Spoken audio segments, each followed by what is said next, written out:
how can you befriend your ego? There's so many lessons out there. And I shared this with you a while ago, but like, I love this analogy. I think it's so powerful. So we have two operating mechanisms in the body. We have that thriving, that soul, beautiful essence, the all that is, the isness, the universal flow through us. That's your heart. That's your internal GPS system. Then we've got our humanness, which is that ego, the storyteller, the toddler throwing the temper tantrum. And the ego cannot speak in that soul space. It can simply tell stories. So it's identifying what story, where does the attention need to go? What story is it telling? Is it telling a story of lack, or is it telling a story of thriving? And so I like to link it to a wild stallion. If you brought in a wild stallion into your home and you ignored it, it's going to kick and flail and it's going to knock stuff over. It's going to be destructive. If you calm that wild stallion and you befriend it and you learn it, you can navigate with it. You can mount that stallion and use that internal GPS system with it to attain what you're here to do with so much more ease and speed, right? So yeah, that's like my favorite way to sort of look at that. And it takes the pressure off of like, oh, that's my ego. And I remember like part of my spiritual journey, I don't know if you've gone through this, but people being like, is that your ego? You're like really questioning. And it's like, yeah, I'm a human. Like, this is the one and only time I get to be diamond. I do not want to push that personality or that quirkiness or that little girl that's with me. I don't want to push her aside. I want her to thrive here. So it's just like layering those two things together, right?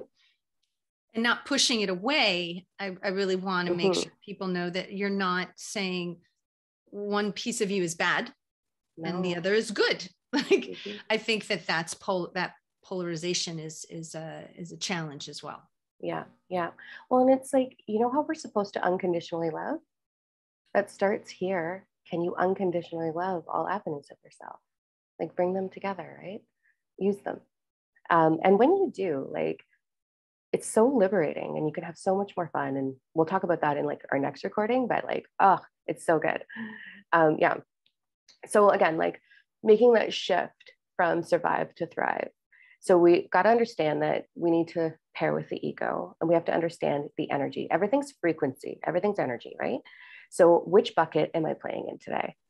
The other layer of that to really look at is your own personal vortex. So everything on this planet, including ourselves, we all have this electromagnetic field that radiates in our body. It's your aura, it's your vortex, electromagnetic, it's the same thing. So what is radiating into that vortex that's attaching to the same energies? Because energy will take the path of least resistance to connect to everything, right? So what are you radiating? What's connecting into you? The tricky part with this, like the tricky part is your thinking. So 5% of your thinking is your conscious thought and 95 is your subconscious. So 95% of what's radiating into your auric field or your vortex, you don't even know. You're just seeing things reflected to you everywhere that you're going, right? Your belief structure.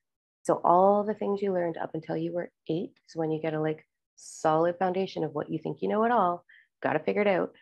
That's what's radiating into your auric field and that's what you're receiving.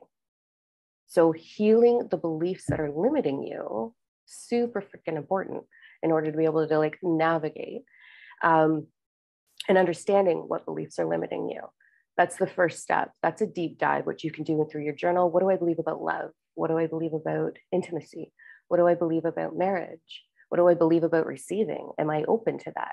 So start to like dive in. I ask you a question about that because I think, at least for me, when I do the work, I don't even know what I don't know. Like I didn't even like, how do you work on those places? Because I may think I know what I believe, but I don't know. Yeah, right. Well, there's a huge difference between what the 8-year-old believes and what you've rationalized up here through your experiences. So maybe you journal as your 8-year-old and like, this is what I love it. You got it. Okay. I'm following now. Find a picture of your 8-year-old self and ask them, like, what are we going through? And start to dig in, like, what lessons were you taught? And the easiest way to identify where you have a limit is to look at your reflection in the world. Where do you have lack? there's going to be a limiting belief in and around lack. So do you have lack of love? Do you have lack of affection or money or soul purpose or health or self-worth? Like, where is it? And then start to dig down. Why is this the belief? Get real curious. Like, why is this the belief? What's underneath that? Why is that the thing? Where am I holding myself back? And you'll be able to like follow the train.